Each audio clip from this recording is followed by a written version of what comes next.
20 ஆண்டுகளுக்கு அதிகாரத்தை வைத்துக் கொள்வதா இலக்கு? ஆளும் தரப்பிடம் துமிந்த திசாநாயக்க கேள்வி என்பதாக இன்றைய வீரகேசரி பத்திரிகை தலைப்பிடுகிறது. தேசிய மக்கள் சக்தி அரசாங்கம் 2/3 பெரும்பான்மையோடு நாட்டுக்கு பாரிய சேவையாற்ற முடியும். ஆனால் மக்கள் விடுதலை முன்னணியின் பொதுச் செயலாளர் டில்வின் சில்வா நாட்டை கட்டியெழுப்புவதற்கு 20 ஆண்டுகளேனும் தேவை என குறிப்பிட்டிருக்கின்றார். அவ்வாறெனில் அடுத்த 20 ஆண்டுகளுக்கு அதிகாரத்தை தக்க வைத்துக் கொள்ள வேண்டும் என்பதுதான் அரசாங்கத்தின் இலக்கா என்று ஸ்ரீலங்கா சுதந்திர கட்சியின் பொதுச் செயலாளர் துமிந்த திசாநாயக்க தெரிவித்திருக்கின்றார். நேற்று முன்தினம் வியாழக்கிழமை பொலனறுவையில் அவரது இல்லத்தில் இடம்பெற்ற ஊடக சந்திப்பில் இந்த விடயங்களை அவர் சுட்டிக்காட்டியிருப்பதாக அந்த செய்திகள் தொடர்வதை நாங்கள் காணலாம். எனவே 16ஆம் தேதி சுதந்திர கட்சியின் பிரதேச உறுப்பினர்களை சந்திக்க உள்ளோம். கிராமத்துக்கு தேவையான சேவையை மீண்டும் ஆரம்பிக்க எதிர்பார்க்கின்றோம். ஆளுங்கட்சி அபிவிருத்திகள் தொடர்பில் எதுவும் பேசாமல் ஊழல் மோசடிகள் குறித்து மாத்திரம் பேசிக் கொண்டிருக்கிறது. எனவே எதிர்க்கட்சிகள் இணைந்து கிராம மக்களுக்கு பாரிய சேவையாற்ற வேண்டிய பொறுப்பு காணப்படுகிறது. நாடுள்ள பிரதான பிரச்சனையில் இளைஞர்களுக்கான தொழில் வாய்ப்பின்மை பிரச்சனைக்கு பிரதானமாக காணப்படுகிறது.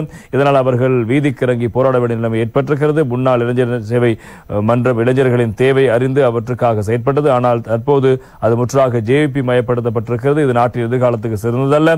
ஐக்கிய தேசிய கட்சி சுதந்திர கட்சி ஆட்சிகளில் இளைஞர் சேவை மன்றத்தினை அரசியலமைப்படுத்த எவ்வித முயற்சிகளும் முன்னெடுக்கப்படவில்லை. தேசிய மக்கள் சக்தி மீது மக்கள் கொண்டிருந்த நம்பிக்கைகள் வீழ்ச்சியடைந்திருப்பதால் இளைஞர்களை தம்வசம் ஈர்ப்பதற்கான நடவடிக்கைகளை அக்கட்சி முன்னெடுத்து வருகிறது. இன்னும் இளைஞர்கள் அதற்கு தமது எதிர்ப்பினை வெளிப்படுத்தியிருக்கிறார்கள். விவசாயிகளுக்கு தமக்கு வழங்கப்பட்ட வாக்குறுதிகள் என்று நிறைவேற்றப்படும் என்று காத்திருக்கிறார்கள். விவசாயிகள் இயற்கை அனர்த்தங்களால் பாதிக்கப்பட்ட விவசாயிகளுக்கு இதுவரை எந்த இழப்பீடும் வழங்கப்படவில்லை, உரமானியம் வழங்கப்படவில்லை. மறுபுறம் எரிபொருள் விலை, மின்கட்டணம் என்பன அதிகரிக்கப்பட்டிருக்கின்றன. இவை தொடர்பில் தேர்தல் காலத்தில் பாரிய எதிர்பார்ப்பை ஏற்படுத்திய அரசாங்கம் தற்போது அவற்றுக்கு முரணாகவே செயற்படுகிறது.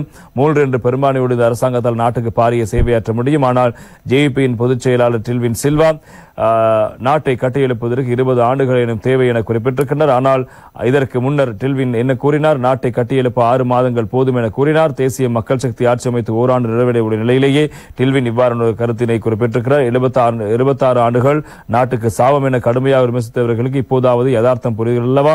அரசாங்கம் எந்த அளவுக்கு இந்த விடயங்களை பார்க்கிறது தொடர்பான விடயங்களை மையப்படுத்தி துமிந்த திசாநாயக்க இந்த கருத்தை முன்வைத்திருக்கிறார்.